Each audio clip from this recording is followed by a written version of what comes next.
नमस्कार, मैं हूं अवनीश कुमार मिश्रा। भोजपुरी में एक फिल्म आई है दाग एगो लांछन। आपको बता दें कि इस फिल्म में आपको रितेश पांडे, आम्रपाली दुबे, रक्षा गुप्ता, विक्रांत सिंह राजपूत, अमित शुक्ला, रामभास सानी एंड अदर्स लोग आपको कलाकारी करते हुए दिखेंगे।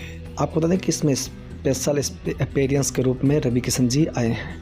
ये फिल्म काफ़ी अच्छी है। आम्रपाली जी ने काफ़ी अच्छा एक्ट किया है। रितेश पांडे भी कुछ दिनों बाद फिल्म में देखने को मिले हैं और अन्य फिल्मों से अच्छा एक्टिंग किया है। विक्रांत सिंह तो काफ़ी अच्छे एक्टर हैं ही, हालांकि भोजपुरी में इन्हें अच्छे तरीके से यूज नहीं किया गया है। आपको बता दें कि इस फिल्म के डायरेक्टर हैं प्रेमांशु सिंह और प्रोड्यूसर हैं निशांत उज्ज्वल। ये फिल्म काफ़ी शानदार होने वाली है। इसका ट्रेलर काफ़ी शानदार है। कुछ अलग भोजपुरी में ये फिल्म बनी है।